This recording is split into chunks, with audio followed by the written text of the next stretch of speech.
හිරුකුමරු ආදරේ ගෙනල්ලා කතාව ඉදිරියට වෙන්න යන සිදුවීම් කතාවේ ප්‍රධාන රහසක් එළිවෙන්නත් පුළුවන්. ප්‍රේක්ෂකයෝ හැමෝම ඇඟිලි ගැන බලන් ඉන්න තැනක්. පුංචි අම්මගෙන් අහන්න යන මේ ප්‍රශ්නය සහ අය ඒකට දෙන උත්තරය ගැන මං අද වීඩියෝ එක තුලින් කතා කරන්න බලාපොරොත්තු වෙනවා. හිරුකුමරු ආදරේ ගෙනල්ලා කතාවේ මේ වෙනකොට හරිම උණුසුම් මුහුණුවරක් ගෙන තියෙනවා. හංසනා සහ දිනෙත්මින් අතර තියෙන සම්බන්ධය ගැන හැමෝටම දැන් සැකහිතලා තියෙන වෙලාවක ඉදිරියේදී පුංචි අම්මගෙන් අහන්න නියමිතයි තීරණාත්මක ප්‍රශ්නය මොකක්ද? ඒ වගේම පුංචි අම්ම ඒකට ඇත්තටම උත්තරයක් දෙයි කියලා හිතනවද? අපි අද වීඩියෝ එක තුලින් කතා කරන්නේ ඒ ගැන. පුංචි අම්මගෙන් ඇහෙන ඒ තීරණාත්මක ප්‍රශ්නය. කතාවේ හැමෝටම දැන් ලොකු කුතුහලයක් වගේම සැකයක් තියෙනවා. හංසනයි දිනෙත්මින් අතර තියෙන්නේ මොන වගේ සම්බන්ධයක්ද කියලා. මම මේ දුල්න ගැන තමයි කියන්නේ.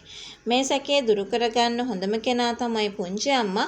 ඉතින් ඉදිරියේදී පුංචි අම්මා ළඟට ගිහිල්ලා දුල්න මේ ප්‍රශ්නේ අහනකොට කතාවේ මොන වගේ කුතුහලයක් නිර්මාණය වෙයි කියලාද ඔයාලට හිතෙන්නේ? පුංචි අම්මා ඇත්ත කියයිද? ඇත්ත වසන් කිරීම. ගොඩාක් වෙලාවට පුංචි අම්මා මේ ප්‍රශ්නය මගහරින්න හෝ වෙනත් උත්තරයක් දීලා යට ගහන්න උත්සාහ කරයි. ලොකු ඉඩක් තියෙනවා. මොකද මේ සම්බන්ධයේ ඇත්තම කතාව එකපාරට එළි වුණොත් ඇත්තට මේක මොන වගේ තත්වයකටපත් වෙයිද?